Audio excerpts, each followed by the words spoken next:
Hello' friend, নমস্কাৰ। আজি মই নিচলা মাছেৰে পানীলাওৰ আঞ্জা এখন বনাম বুলি ভাবিছোঁ। তাৰ কাৰণে মই এই নিচলা মাছবোৰ ভাজি আছোঁ।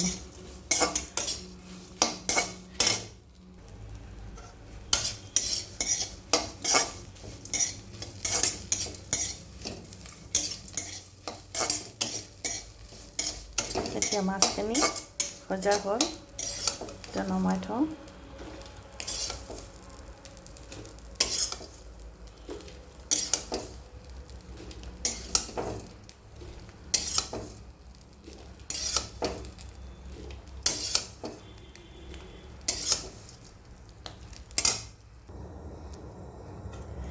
এতিয়া পানীলাওৰ আঞ্জাখন বনাম, তাৰ কাৰণে কেৰাহীত তেল বহাই দিছোঁ।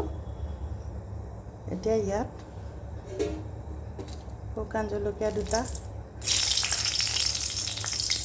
বহাই দিলোঁ, তাত তেজপাত দুটা দিলোঁ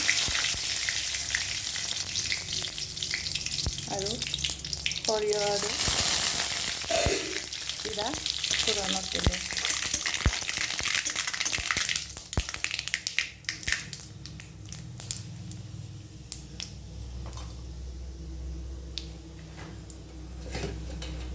এতিয়া পিঁয়াজখিনি বহাই দিলোঁ।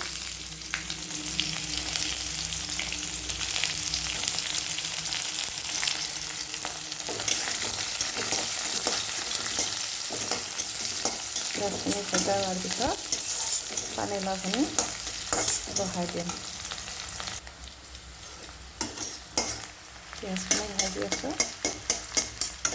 পিঁয়াজখিনি ভজা হোৱাৰ পিছত পানীলাওখিনি বহাই দিম।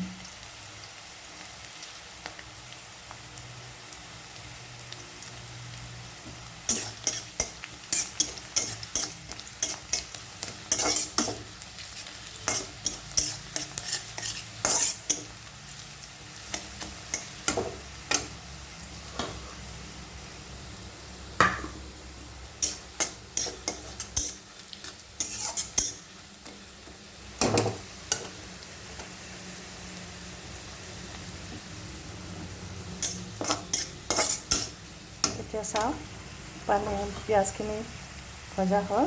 এতিয়া পানীলাওখিনি বহাই দিলোঁ।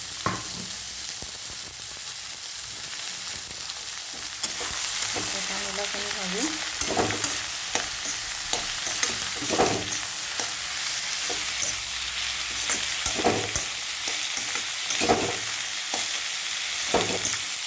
পানীলাওখিনি ভাজি আছোঁ।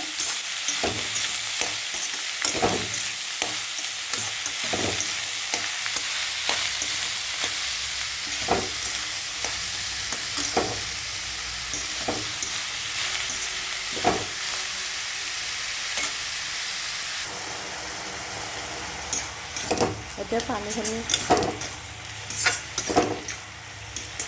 পানীলাওখিনি আধা ভজা হোৱাৰ পিছত ইয়াত নিমখ দি দিলোঁ।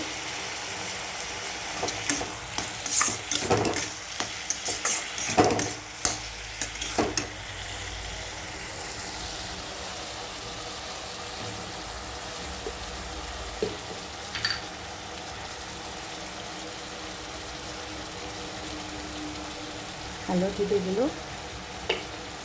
এতিয়া অলপ সময় ভাজিম আৰু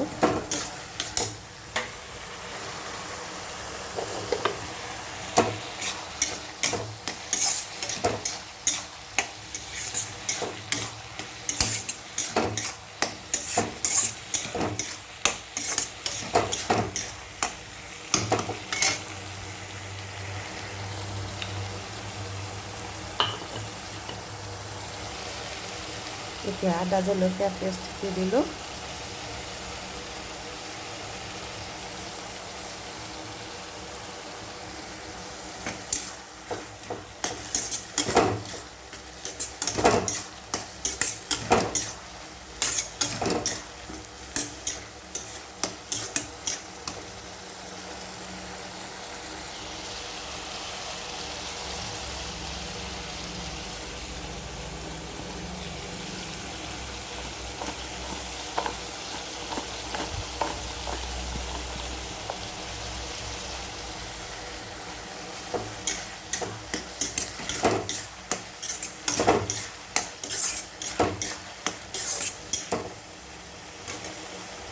এতিয়া ঢাকনিখন দি অলপ সময় সিজিবলৈ দিম। লাওখিনি ভজা হোৱাৰ পিছত ইয়াত মই জিৰা গুড়ি, ধনিয়া গুড়ি দি দিলোঁ।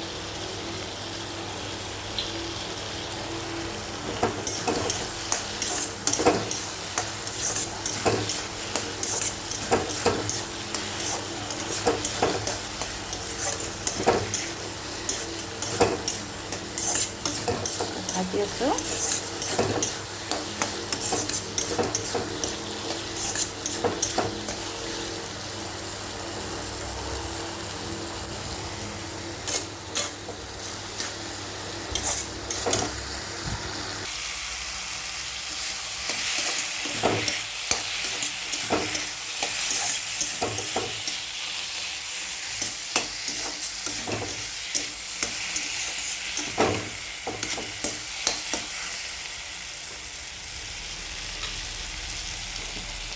এতিয়া চাওক পানীলাওখিনি মোৰ ভজা হৈ গ'ল। এতিয়া ইয়াত পানী দি দিম।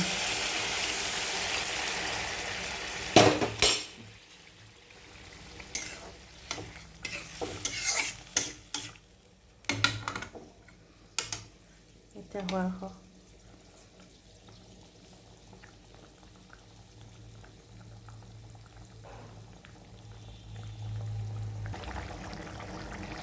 এতিয়া লাওখন হ'ব ধৰিছে। ইয়াত অকণমান 1 চিমটি জালুকৰ গুড়ি দি দিলোঁ আৰু এতিয়া নিচলা মাছখিনি এই লাওত দি দিম।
এতিয়া মোৰ লাওৰ আঞ্জাখন হৈ গ'ল। এতিয়া ইয়াত ধনিয়া পাত দি দিলোঁ।